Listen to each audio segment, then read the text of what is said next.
Good morning, good afternoon, good evening, wherever you are in the world, folks. Silver 5150, and I'm here with Silver Joker. How you doing, everybody? All right, and today we're here to have a chat with you about the two lifestyles of prepping and stacking. We're going to go into those into a bit of detail throughout our podcast tonight. We want to talk about stacking and prepping, and I think pretty much what we found. And correct me if I'm wrong, Sir 5150, is they're basically a prepper is basically a stacker, and a stacker is basically a prepper in some way. Absolutely. Okay, so I'll give you the Oxford Dictionary definition of a prepper, and it is a person who believes a catastrophic disaster or emergency is likely to occur sometime in the future, and those people make active preparations, typically by stacking food and ammunition and stuff like that for the pending disaster or whatever. And surprisingly enough, I haven't been able to find where there's an agreement among preppers as to exactly what that disaster is likely to be. It could be anything, and I guess they prepare for whatever life disruption is going to come. And basically, what I found is the overriding motivation for the majority of the preppers is that they have this strong sense of family. You know, they generally believe that it's more important to put off luxuries and, kind of needless immediate gratification so they can survive a future potential calamity. And the reason they do that is so they can kind of sustain a standard of life, usually revolving around communal living, which Right. sounds fantastic. And that's what the definition of a prepper is. And I'm sure that for as many preppers that they are out there, there'll be different reasons why they feel the need to prep. So, what did you find? What do you think about that? That's kind of how I see the preppers. They definitely want to, be ready for that societal breakdown resulting from a catastrophe or disaster of some kind. Whereas, on the other hand, say stackers, they're more of the financial doomsday prepper. They are a prepper in a sense, in that they're preparing for, some things, but their energies, I think, are more geared towards, the financial side. And so, to give a definition, these are investors, who buy and save in physical silver or physical gold, precious metals, this sort of thing, because they are thinking more transactional, because they'll probably be comfortable in a larger community setting. Okay, so you're talking about post disaster or apocalypse or disruption. Well, not exactly. Not exactly. I mean, yes, that in the final sense, yeah, absolutely. But I think a lot of stackers, they don't see things in a complete doom day scenario. Mm. They do expect there to be, the breakdown of a lot of things, but I know as the stacker side of me feels that I'll be able to kind of feel around and poke around and maybe I'm not trying to reach out for, say, for instance, social contact necessarily, but to see what kind of resources I have available, because at some point I want to be able to use my stack, possibly during, but especially after, things have, reset. Okay, I understand. So to me, it sounds like more like it's a motivational thing. What's your motivation to prepare? So if your motivation to prepare is to be outside of society because you feel that society is no longer going to be functioning or even available, then you might decide to prep in a way that puts you outside of that, communal living, away from, let's say, populated areas or whatever. A stacker, on the other hand, will be stacking for, if there's a financial hardship or breakdown within the community. Right. Okay, So so by that dynamic, you could say, for example, that preppers are perfectly comfortable with the idea of bugging out, whereas stackers, they would probably be more in the mindset of bugging in per se. So okay, they're in place. Financially, they've got things set in order to maintain less disruption. They're going to lever their finances to maintain, that structure or to maintain that environment. And of course, they're not going to be, completely, singular in that posture. They're going to have, food. They're going to have security. They're going to have, spiritual wellness and, family cohesion and all that stuff. But, for them, the stacker, they will usually be weighted heavier towards the acquisition of hard currency. It is not just silver and precious metals that a stacker is putting away. So in a sense, a stacker is still a prepper, because from what I understand, if your mindset is you're preparing for your financial well-being, if something goes wrong, then you're going to think that if something goes wrong, you're going to need more than just precious metals. So in that, a stacker will put away things, basic needs: water, food, security, weapons, ammunition. So I think in that sense, a stacker is also a prepper. I mean, me and my wife and, members of our family, we absolutely have things prepared if we should have to leave, or even if we should have to shelter in place. I mean, we have those things in place simply because they're just a necessity. If there is absolutely no difference between a stacker and a prepper, then we really don't need to have one of those designations. We can just say everybody's a prepper, right, or everybody's a stacker. But we don't do that. We say that there are stackers and preppers, and the differentiation comes from the way that they reach the same conclusion. I'll give you my personal account. Mm-hmm. I kind of went at it from both directions. I saw that there were things that were going wrong. And so I says, okay, the first thing that's on my mind is physical security. So I went after, firearms and all that good stuff, and made sure I had plenty of physical security. And then looked and said, okay, what else do I lack? And then, of course, food came up next. But once I started going after those durable goods, I mean, wait a minute, I'm starting to put a dent in my physical cash position or my savings. And that rang a bell and said, wait a minute, I need to be prepared for this part too. So I actually broke off from the prepping aspect of my my efforts, and I went into the financial side. And that's when I started learning about, precious metals and, hard currencies and this sort of thing, and learning more about how deteriorated the financial system got. And so I ended up starting from the bottom up, backed off, went from the top down, and then came and met in the middle. So that to me is a perfect amalgam of, a stacker and prepper mindset being the one, but the two approaches being from different directions. According to your definition, that stacker would be more focused on putting precious metals away for his financial well-being should a disruption occur, as the prepper would be more leaving this situation, getting out of it. His preparation is to remove himself from the disruption, as the stacker basically is planning to kind of live within that. So I guess we would be talking about two different. I guess the stacker would see the disruption as something that's not going to be a total breakdown, a total loss of society. Yes, I'm going to approach this from a financial direction because money makes the world go round. So, if the stacker had like an axiom to follow in their approach to try to deal with, upcoming malaise, they would say, okay, well, money makes the world go round. How can I make sure that money's not a problem for me? But here's where it gets fun. Stackers don't realize, even if they don't adopt any prepper mindset, they don't realize they're on a road to becoming very much a prepper, because as they begin to do their financial positioning, they begin to realize how vulnerable that is. And when they realize that vulnerability, they start to pursue things to galvanize or protect it.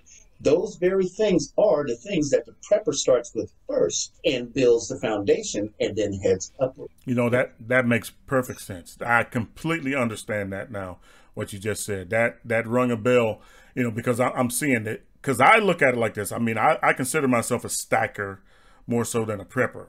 But because of what I'm seeing around me, based on my stacking mentality, stacking for my financial well-being and the well-being of my family in the future, protecting my wealth, so to speak, with precious metals, I see what's going on around me with the economy. I can see that. And I see now that I need to be a little more prepared for a longer, maybe a longer state than what I originally thought.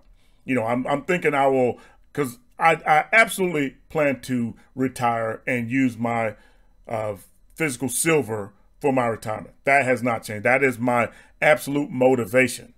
But a part of doing that, I notice certain things that makes me a little more, I would say, prepper minded, because I see that maybe there's a need that's going to arise. Not so now. I don't believe, and maybe I'm naive in this, but I don't believe there's going to be an absolute total societal breakdown in my lifetime. I mean, I know there's a lot of people, given the state of the world right now, that would disagree with me, but that's my state of mind right now. I believe that, a lot of the issues that we're dealing with are going to be resolved, if not soon, but on the way to resolution pretty soon. And I'll just leave that right there. But I have begun to think more prepper minded. Even just researching this material to do this podcast, I found some things where I'm liking, and a few things that I know I need to be more prepared for. And I'll say that's definitely because of my stacker mentality. We need to bring ourselves to a point of self-sufficiency, irrespective of services. I mean, that's the best way I can think to put it. I mean, you have to be thinking, you have to get into the mindset of thinking that one day these services will not be provided. And then what are you going to do? You know, you can't just assume that your silver or your wealth in the form of money is going to save you. You have to have the mindset that at some point you're going to have to be self-sustaining. Right. And then you have to develop your own personal way to fulfill that need. And I don't think that's been done enough. I certainly don't think it's been talked about it enough. I mean, it's on people's minds more so now than before.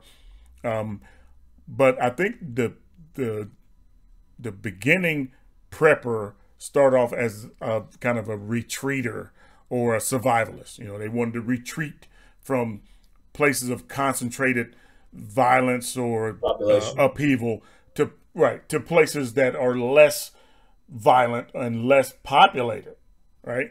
But these places are becoming less and less available. I mean, as the population grows and the reach that people have becomes longer, those places to retreat to are becoming smaller and smaller.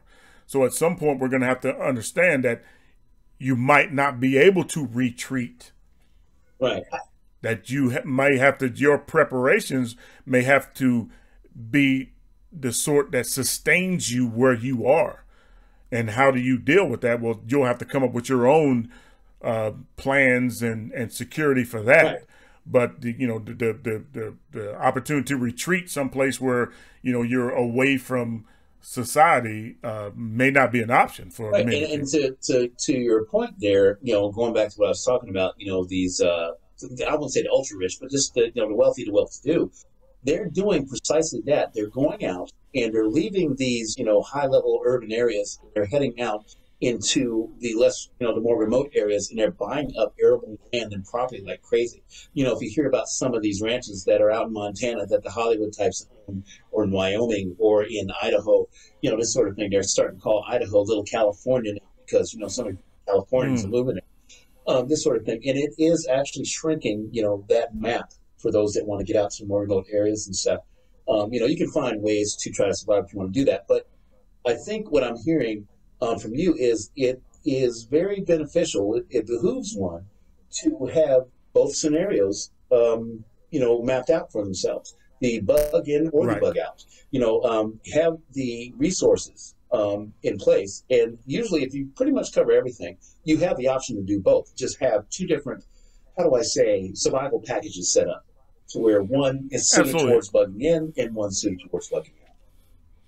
And if not physically prepared for that. At least be mentally prepared for either the bugging in or bugging out. Because, beyond just what you want to do, the situation may not be available for you. You may not be able to bug out considering what may occur. I mean, unless you're already living out, in remote areas, you may not have the opportunity to move to these different places. So you may prepare to do that, but you may be stuck where you are. So you need to be thinking what'll happen if in that scenario. How do I stay where I'm at and stay secure and get the things that I need provided for Okay, me? well, So I have a go ahead. question for you.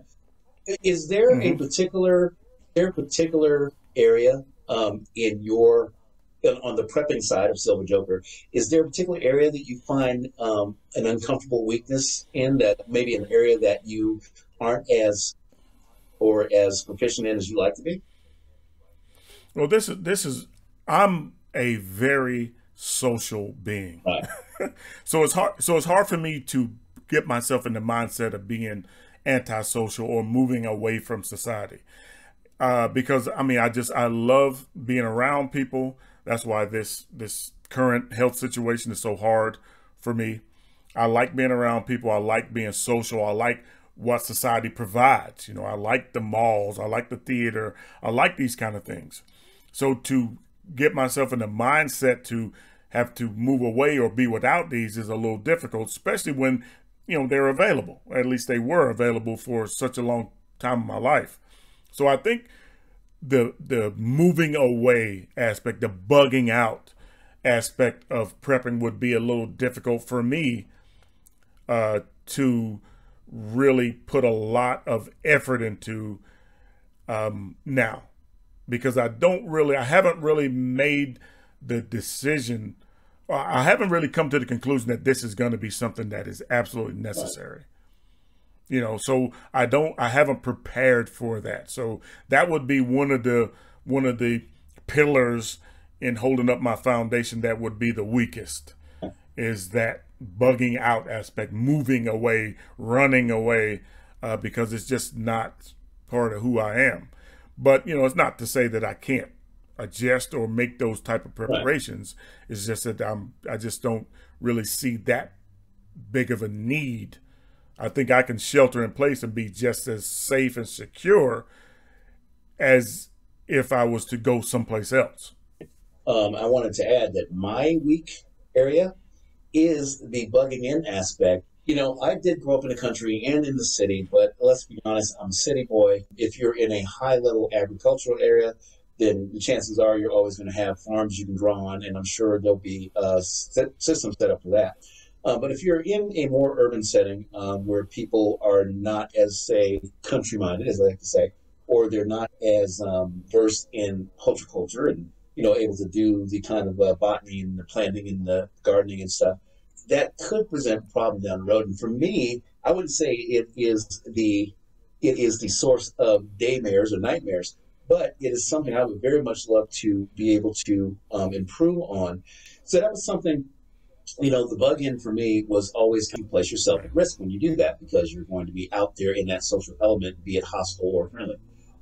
So, Well, that yeah, that's something I well want that to. well that's well that is the issue there. If you're going to um, bug in, to use that phrase, if you're going to bug in, then make sure you're not alone in that. Build yourself or surround yourself with like-minded people who then can aid Right. you. And family's always a good If you're gonna, start. if Family's always a good start right, for that, and then build up. absolutely, and I would say start there. But none of these situations is, in my opinion, you can do alone.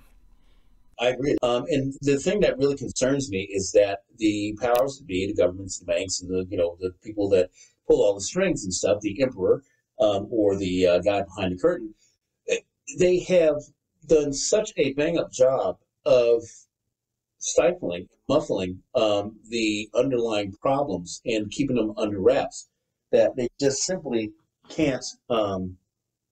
They can't even fathom how bad they've made the situation. Can you imagine, for example, the population of people that take, mental health medications, having that become disconnected from them? just the effects of that. That's just one tiny aspect of the whole scenario and stuff. And this is one of the areas that, the medical side, where there has been irresponsibility. And I would believe that if you just think about it, and I think a lot of people don't realize or they don't think about public services. People take public services completely for granted. What are you going to do when the water doesn't run into your house? What are you going to do when nobody's picking up the garbage out front? What are you going to do when you call the police and they're not available because they're dealing with their own issues with their own family survival? I mean, or the fire, exactly. And so I don't think that Americans think about that as much as they should. Now, I've been in the military and I've been around and I've been to some places where those things are non-existent. Right. And that is a spiritual and mental disconnect. When you haven't conditioned yourself mentally or spiritually to deal with that. And by mental, I mean basically just have basic understanding that it could happen, and if so, what is your backup plan? Or being able to glean the signs and symptoms of it being on the way, for example. These things are survivable. You do not have to succumb to emergencies like that. All it takes is just, first you have to realize that this absolutely can happen. It is absolutely can happen. It is a possibility. A lot of people haven't even accepted that yet, that this is absolutely a possibility for them. And then prepare for it. Decide exactly what you need if this is not available. If that's not available, if these things are not available, what do you need to sustain your life? And then move to make that reality. Put the things away, make the decisions you have to make, put the plans together that you have to make, and do these things, and you will be okay. You'll be okay, because the majority of people, sad to say, are not gonna heed the warnings until the alarms are going off, and then it's too late. Let's face it, the arena we're playing in is quite possibly the most serious, demanding, largest call on human spirit that we've ever witnessed. So you have to take just the idea of it very seriously. Okay, so on that note, we covered a lot in this podcast. So I want to end this podcast with this. Okay, so we've given scenarios of what the worst can be. Well, we've touched on that. How much silver should a prepper or a stacker have? Back in 2007, before the big financial crisis in 2008, they had this designation out there called the silver whale. And the silver whale at that time was someone who was in physical possession of 5,000 ounces of silver. Since that time, since 2008, we have had the amount of notional and nominal debt globally increased by about a factor of 25. If it required 5,000 ounces back in 2007 for you to be designated or considered a silver whale, that same amount of purchasing power can be garnered by an individual that's only possessing 200 ounces. 200 ounces broken down the way I talked about in the community that is filled with stackers and are willing to disseminate information and help you avoid pitfalls and all this stuff is, I think, an ideal amount to have if you want to be able to address pretty much any scenario coming into this economic downturn. The main thing is to understand that this could be a scenario, so you develop a way to survive through it. I mean, that's the whole point of preparing. That's the whole point of prepping, is to give yourself time to survive. Right. So when the things happen, that you're not caught off guard, that you are prepared to sustain yourself for as long as you need to in order to move beyond that situation. And here's what I like to believe too, is that once the other side makes itself apparent, there will be, as we like to call in the military, an advanced party of sorts that will be there, laying groundwork into the new era. And at that point, you can come forward and say, well, hey, back when, before things, kind of went belly up, I used to be, in, this group or that group. I used to be part of this community and stuff. And I mean, I could still consider myself I am part of the community. However, I have completely, exhausted all my resources and stuff like that, but I still want to participate. Well, it's going to be those that were perhaps more fortunate or could make it to the other side in better shape. At that point, I would like to think that are going to, reach out a hand up and say, well, hey, here, leg up and say, hey, come with me. Yeah, and that's a good way to end this podcast. This is what I want you to take from this. The scenario is negative and it looks bleak, but you can survive. You can make it through. And all it takes is just some preparation. And I believe silver bullion should be a big part of that. All right. Well, guys, I think that's going to do it for us today. I am Silver 5150 telling you that your stack is not whacking, that just 15 ounces to your name keeps you 99% ahead of the game. Right. And let's just keep this silver train rolling. Peace.